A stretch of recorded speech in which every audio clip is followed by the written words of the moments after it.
സതീശൻ്റെ നേതൃത്വത്തിലുള്ള ഗവൺമെൻറ് അധികാരത്തിൽ വരുവാനുള്ള കാരണം പിണറായി വിജയൻ്റെ നേതൃത്വത്തിൽ കേരളം ഭരിച്ച ഇടതുപക്ഷ ജനാധിപത്യ മുന്നണി നടത്തിയ അഴിമതിയും പക്ഷപാതവുമാണ് എന്ന് വലിയ രാഷ്ട്രീയ ദീർഘവീക്ഷണമൊന്നുമില്ലാത്ത സാധാരണക്കാർക്ക് പോലും മനസ്സിലാകുന്നതാണ്. അതിലെടുത്തു പറയത്തക്ക അഴിമതി ഒന്ന്, നമുക്കെല്ലാം അറിയാവുന്ന പോലെ കരിമണൽ കർത്തയുടെ കയ്യിൽ നിന്നും ജോലി മേടിക്കാതെ, ജോലി ചെയ്യാതെ പിണറായി വിജയൻ്റെ മകൾ കൂലി മേടിച്ചു എന്നുള്ളതാണ്.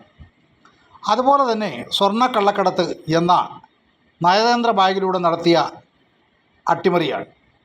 അതുകൂടാതെ അടുത്തത് നമുക്കെല്ലാം അറിയാവുന്ന സഹകരണ ബാങ്കുകളെ കൊള്ളയടിച്ചത് ആണ്. മൂന്നാമത്തേത് കേരളത്തിലെ ഭൂരിപക്ഷം വരുന്ന സാധാരണക്കാരായ ജനങ്ങൾ നിലകൊള്ളുന്ന സമുദായമായ ഈഴവ സമുദായത്തിൻ്റെ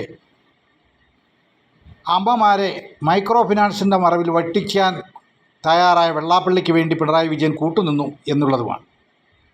അതോടൊപ്പം തന്നെ കെ സുരേന്ദ്രൻ്റെ ഹവാല ഇടപാട്, ഇലക്ഷൻ കാലത്ത് നടത്തിയ ഇടപാട് പൂഴ്ത്തിവെക്കുവാൻ ഇടതുപക്ഷ ജനാധിപത്യ മുന്നണി കൂട്ടുനിന്നു എന്നതും കേരളത്തിലെ ജനങ്ങളുടെ ചിന്തയെ ബാധിച്ച വിഷയമാണ്.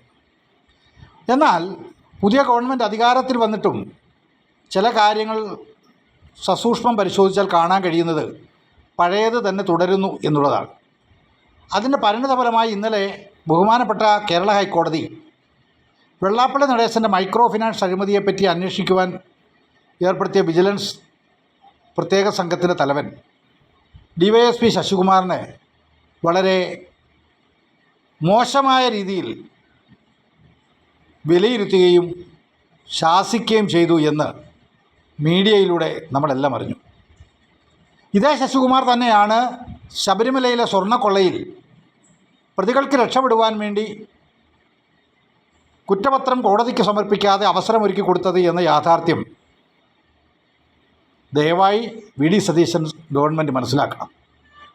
അതുകൊണ്ട് തന്നെ ജനങ്ങളോട് പറഞ്ഞ വാക്ക് പാലിക്കുന്നതിൻ്റെ ഭാഗമായി ഇത്തരം അഴിമതിക്ക് കൂട്ടുനിൽക്കുന്ന, അഴിമതിക്ക് കുടപിടിക്കുന്ന ഉദ്യോഗസ്ഥർ ആര് തന്നെയായാലും അവർക്കെതിരെ മുഖം നോക്കാതെ നടപടിയെടുക്കുവാൻ VD സതീശൻ ഗവൺമെൻറ് തയ്യാറായില്ല എങ്കിൽ പൊതുജനങ്ങളുടെ മുമ്പിൽ നാറും എന്നതിൽ യാതൊരു സംശയവുമില്ല. 128 വിജിലൻസ് കേസുകളാണ് വെള്ളാപ്പള്ളി നടേശന് എതിരായി ബഹുമാന്യനായ അന്തരിച്ച ശ്രീ മുഖ്യമന്ത്രി ആയിരുന്ന ശ്രീ VS അച്യുതാനന്ദൻ സമർപ്പിച്ചിട്ടുള്ളത്.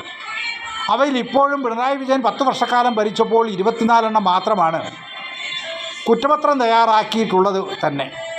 അതുതന്നെ ഇന്ന് വരെ കോടതിയിൽ സമർപ്പിക്കുവാനും വെള്ളാപ്പള്ളി നടേശനെതിരെ നടപടി സ്വീകരിക്കുവാനും ഇടതുപക്ഷ ജനാധിപത്യ മുന്നണി ഗവൺമെൻറ് സാധിച്ചിട്ടില്ല എന്നത് ഈ നാട്ടിൽ ചിന്തിക്കുന്ന സാധാരണക്കാരായ ഇടതുപക്ഷത്തെ സ്നേഹിച്ചിരുന്ന ഈഴവ സമുദായ അംഗങ്ങൾക്ക് ഉണ്ടായി എന്നതിൻ്റെ പ്രത്യാഘാതമാണ് ഈഴവ ഭൂരിപക്ഷ പ്രദേശങ്ങളിലെല്ലാം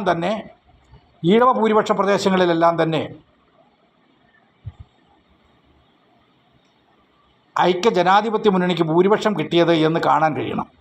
അതുകൊണ്ട് ബഹുമാന്യനായ ശ്രീ VD സതീശൻ അവരുകളോടും കേരളത്തിൻ്റെ ആഭ്യന്തരമന്ത്രി ശ്രീ രമേശ് ചെന്നിത്തല അവരുകളോടും വിനയത്തോടുകൂടി പറയുവാനുള്ള ഒറ്റ കാര്യമാണ്, നിങ്ങൾ ജനങ്ങൾക്ക് നൽകിയ വാക്കു പാലിക്കുവാൻ തയ്യാറാകണം എന്നതാണ്.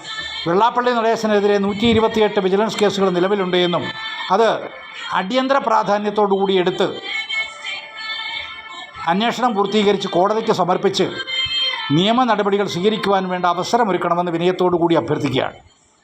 നിങ്ങൾ ഈ നടപടിക്ക് നേതൃത്വം കൊടുക്കുമ്പോൾ നിങ്ങൾ പറഞ്ഞ വാക്ക് പാലിച്ചു എന്ന് ജനങ്ങൾക്ക് മുമ്പിൽ സധൈര്യം പറയുവാൻ കഴിയുമെന്ന് കൂടി ഓർമ്മപ്പെടുത്തുന്നു.